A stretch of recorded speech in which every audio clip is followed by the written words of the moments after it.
total lack of awareness that there is masculine frame in life, or unaware of your masculine frame. And so because there's an absence of that, she's going to use her knowledge of what it's like to be a woman to judge whether or not you're acting the right way or receiving her, or if she feels seen or connected to. And so when there's an absence of that, she's going to have it all in her own frame of success or failure. And then beneath that is an incredible amount of her own projection, that very human survival mechanism of, this doesn't make me feel good. It probably doesn't make me feel good about myself. Reminds me of something about myself I find is weak or not acceptable or unlovable. And I'm going to make it someone else's fault, because then I have a sense of control and a little bit of self-safety or self-preservation. And I would say it's not one of masculine honor. So even if she has a shield and comes across as she's assertive and she's stating and putting boundaries out there and all the things that maybe even culture says she should do, beneath that is always the feminine yearning to be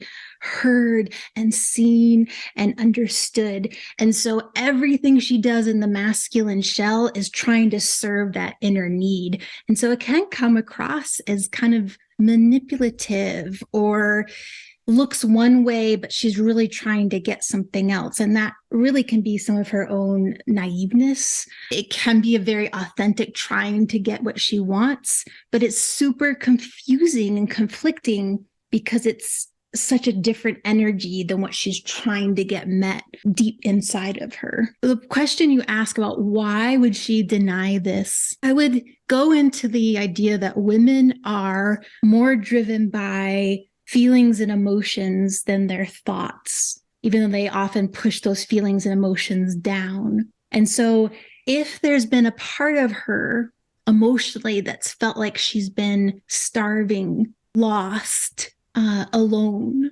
which is all her world, it's not a direct reflection of what's reality. If there's an emotional part of her that's been there that then is getting fed by another source, she will act sometimes like the little kid stealing cookies out of the cookie jar and then denying that she ever took that, because there is this emotional hunger that she believes is only being met by these certain actions. And that makes it not right, not honorable, and not okay. But if she has a motivation, it's often that kind of emotional feeling source versus thinking logically. She definitely doesn't want to feel shamed or made wrong. So all of it's kind of cloaked in a secrecy that she doesn't feel is okay to open up in any way, probably even to herself, even to her own self-awareness. And what gets confusing about that is I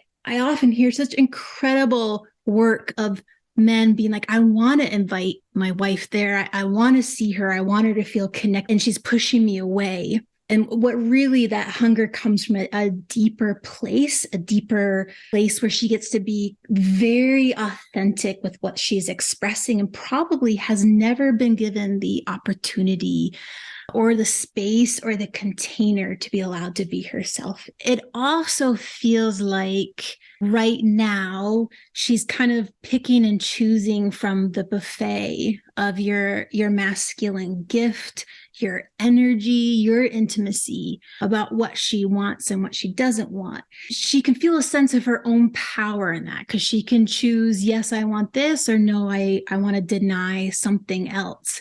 And that can build a comfort level, but doesn't necessarily build in her a feeling of sexuality and attraction, because this is evolutionary part of her that, like, he's just at my beck and call, versus this is a high value man who, if he chooses to take his gift somewhere else, oh crap, like I lose that.